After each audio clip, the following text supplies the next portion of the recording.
Estamos en el tramo final de los procesos de selección de candidatos que no son candidatos y no se pueden llamar así por parte de la coalición gubernamental y la coalición de oposición. Para hablar sobre este tema, yo quiero agradecer la presencia en la entrevista de José Antonio Crespo, politólogo, uno de los más reconocidos de nuestro país. José Antonio, gracias por estar con nosotros en la entrevista.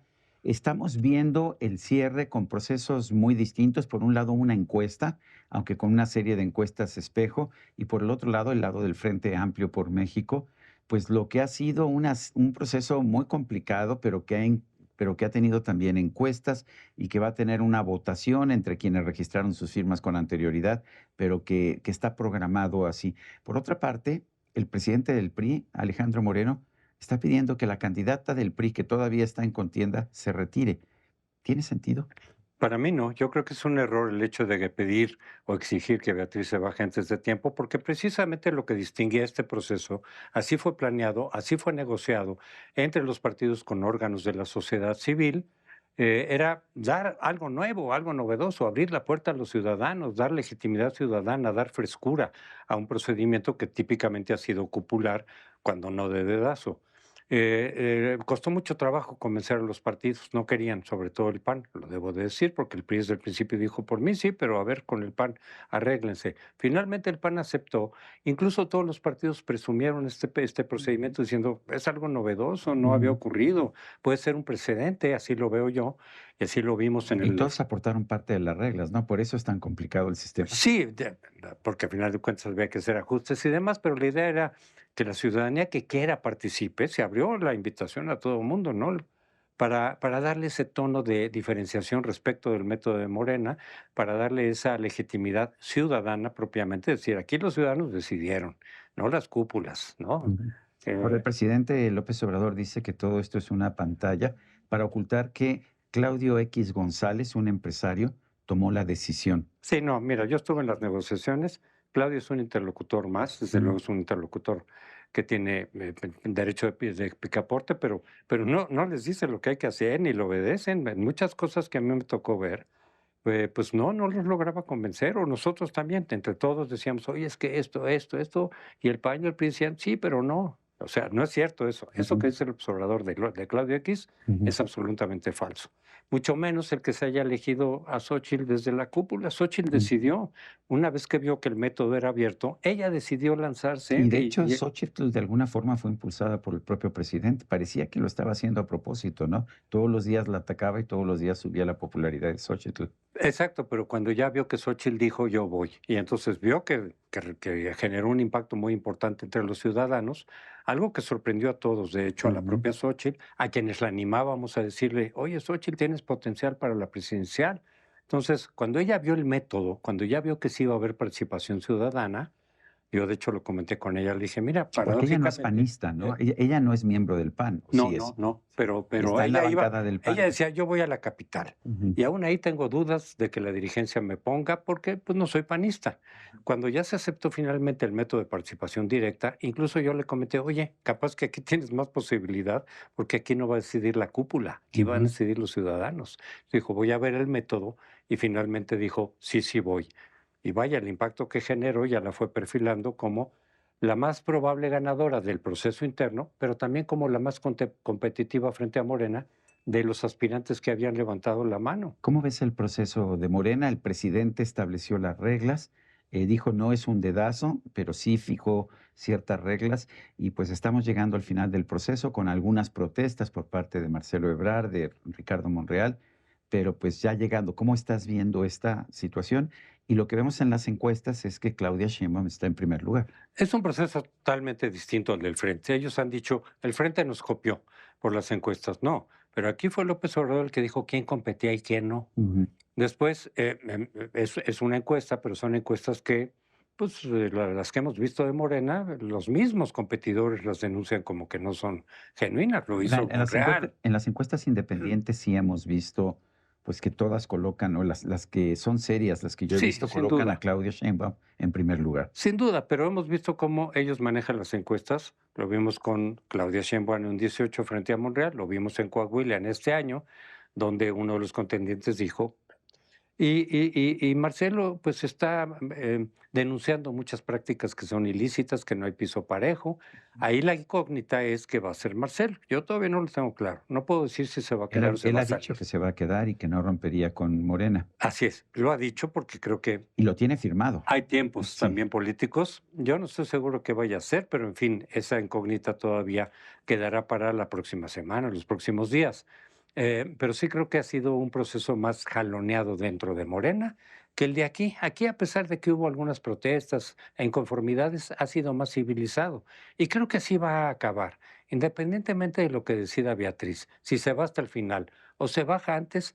A final de cuentas fue un proceso más bien civilizado y respetuoso. Lo vimos con Enrique de la Madrid, lo vimos con Santiago. Aunque Eh, Miguel Ángel Mancera sí protestó sí, por protestó, se le dio el la proceso de explicación, firmas. no estuvo muy conforme, Él dice pero que le habían borrado miles de firmas, ¿es cierto sí, esto? sí es cierto, pero eran firmas falsas. Y lo que pasa es que él dijo, a mí me habían dicho que las firmas que me mandaban ya estaban validadas. El comité organizador dijo, no, les dijimos que no estaban invalidadas, que estaban sujetas a filtración, porque sí efectivamente había muchas falsas, con una foto, la que te pedían, Ujú, distinta a la de la credencial, con clave de lector que no coincidía, en fin, ujú, habían muchos militantes de Morena y del Verde que se inscribieron y a la hora de compararlo con el padrón de militantes que tiene el INE, ujú. pues los quitaron, porque así estaba la regla. Entonces quitaron 700,000 firmas, pero a mí me consta que eran firmas falsas, que no Tú tenían. lo viste Sí, personalmente, sí, sí. lo vi. Eh, ¿Qué podemos esperar ahora? Van a venir los anuncios, tengo entendido el 4 y el 6 de septiembre. ¿Qué esperas que ocurra tanto en la oposición, que va a ser primero, y después en Morena y sus aliados de la 4T? Lo de la oposición, la incógnita es qué va a hacer Beatriz, si se sale antes o después de la O primaria. sea, ¿tú piensas que Xóchitl la tiene ganada? Sí la tiene ganada, En la simplemente encuesta, ¿por qué fue tan diferente la encuesta casa por casa domiciliaria que la encuesta no te telefónica? lo puedo responder. Sí, pues fueron 3 puntos de diferencia en la Sí, frente a domiciliaria. la otra que fueron 33 puntos Así de es. O diferencia. sea, No mucho más checaban. allá de lo Y que así lo dije y yo no lo puedo entender todavía. No hemos visto el marco muestral, a lo ujú, mejor después nos los enseñan, pero por lo pronto no. Pero de todas maneras, a pesar de eso, con la ponderación que se hizo, 30 para la telefónica, 70 para la domiciliaria, de todas maneras Xochitl tenía 12 puntos de ventaja. ujú. No son fáciles de remontar. Es menos de lo que la gente esperaba, pero 12 puntos, pues así como que muy fácil de remontar no es. Por eso yo nunca tuve duda de que Xochitl, a pesar de que las estructuras partidistas intervinieran en la consulta legalmente, porque está permitido, en la consulta física, yo creo que Xochitl ganaba de todas maneras. Creo que debería de concluir el proceso adecuadamente porque ese fue el punto distintivo de este proceso, el que se abrieran las puertas a la ciudadanía para decidir o incidir directamente los que quisieran en determinar quién iba a ser la candidata. Eso es lo que le puede dar más legitimidad a este proceso democrático y distinguirlo del proceso de Morena, que a final de cuentas, pues sabemos cómo va a ser la decisión. Aunque esté basada en encuestas, estoy de acuerdo contigo. ¿Cómo ves la decisión de Movimiento Ciudadano o más bien de Dante Delgado? Yo creo que es un error. Yo creo que sale perdiendo. Yo creo que sería un saldo negativo para Movimiento Ciudadano si se va por su lado. Yo creo que la mayoría de la gente que está en contra de Morena, que es el electorado natural de Movimiento Ciudadano, lo va a acusar, ya lo está haciendo, de un arreglo por debajo de la mesa con López Obrador para dividir el voto A opositor. López Obrador y a Morena les conviene, ¿no?, que entre Movimiento Por supuesto, Ciudadano, porque divide el voto, por supuesto divide el voto y si por esa razón gana Morena, va a quedar estigmatizado el Movimiento Ciudadano por mucho tiempo. pero sería un partido bisagra probablemente y eso pues tiene muchos beneficios, ¿no? Con pocos votos puedes vender muy bien tu... Ya en el Congreso, pero primero quedaría con una muy mala imagen por haber ayudado a Morena. Ujú. Y todo el mundo va a decir que hubo un arreglo con López Obrador, por eso digo que va a quedar estigmatizado por mucho tiempo, contrariamente a lo que dice buscar que quiere tener más credibilidad, frescura. Bueno, pues con eso yo Bueno, creo que se dice va a que dar el un PRI y el balazo. PAN, que los dos son corruptos y que por eso que él no está Y dispuesto a... sí es cierto, Ujú. digo, y es verdad, pero ahorita es el instrumento para quienes quieren provocar una nueva alternancia democrática el año que viene, pues es con el PRI y el PAN y el Frente. Si Movimiento Ciudadano, por esas razones, ayuda a ganarle a Morena, va a quedar estigmatizado. El saldo para mí, desde mi punto de vista, va a ser totalmente negativo para Movimiento Ciudadano, en lugar de que acepte a Xochitl, que a final de cuentas es alguien que ha colaborado con ellos. estuvo participando en el proyecto de México Colectivo, en la parte indígena, le tienen confianza, tienen mucho contacto, no es votar por el PRI, votar por Xóchitl no es votar por el PRI, o sea, Xóchitl les daba una buena salida a Movimiento Ciudadano, pero se está dividiendo, esa es la otra, se está dividiendo. El bastión del Movimiento Ciudadano es Jalisco. Y Ujú. Jalisco se está separando. ¿Qué va a quedar del Movimiento Ciudadano? ¿Cómo te involucraste tú en el Frente Amplio? Y te lo pregunto, uno, porque te conozco toda la vida como un analista político de izquierda más bien, recuerdo tus Urnas de Pandora, entre otros libros que has publicado.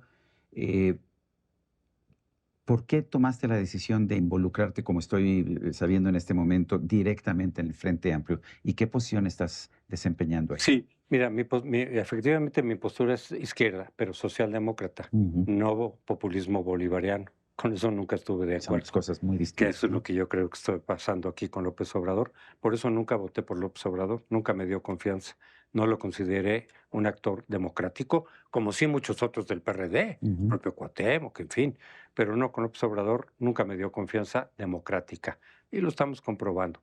A mí me invitó Guadalupe Acosta Naranjo, que es el que ujú, organizó el Frente Cívico Nacional. Desde el principio me dijo: "Oye, queremos impulsar que los partidos metan una primaria, alguna forma de primaria, ujú. para que haya una participación directa de los ciudadanos y darle un cariz distinto, inyectarle legitimidad al proceso y al candidato que de ahí surja, distinguirnos de Morena, jalar la atención, que eso creo que sí se ha logrado en estas Ujú, semanas, jalar la atención para acá y poder decir que el candidato opositor fue decidido por la ciudadanía, no por las cúpulas". Le dije: "Te apoyo, lo veo ujú, difícil, porque los partidos ya sabemos cómo son", pero le ujú. dije: "Vamos a hacer lo que se pueda".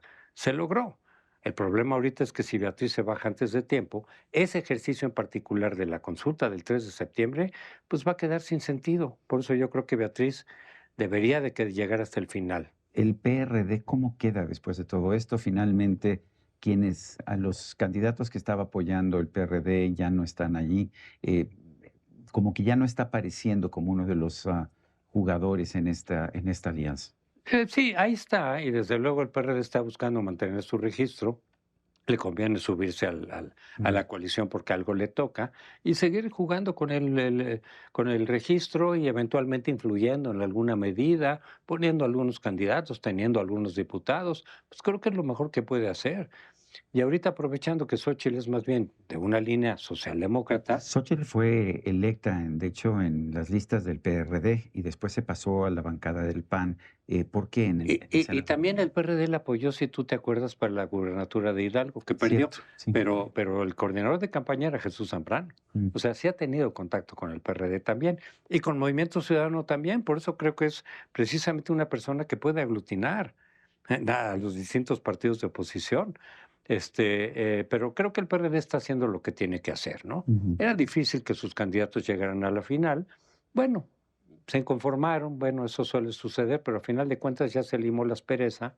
El PRD dijo: "Vamos con el frente y vamos con todo con Xóchitl", y le levantó la mano. ¿Podrán trabajar juntos en una campaña el PAN y el PRI? Porque, bueno, finalmente en 2018 el PAN iba por un lado, el PRI iba por el otro. Y ¿Podrán hacerlo en esta ocasión? yo creo que sí, porque pues se están poniendo de acuerdo, eso es lo que estamos viendo.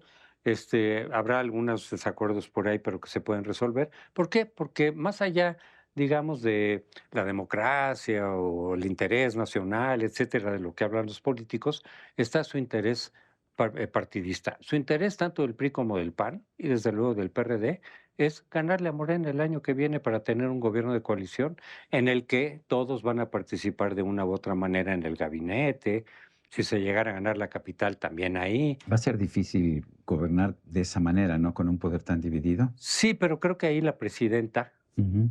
y que yo creo que va a ser presidenta, Todo parece indicar, porque, digo, gane Claudia, gane Xochitl, pues las dos son mujeres. y ella será la que ponga orden, ella será la que a final de cuentas diga: "Yo quiero a este del PRI, yo quiero a este del PRD", algunos, si se suma Movimiento Ciudadano, pues entonces ella es la que va a acomodar el gabinete de acuerdo con personas en las que ella confíe, pero de distintos partidos. Y entonces, pues yo creo que puede salir bien, por lo menos creo que el intento vale la pena.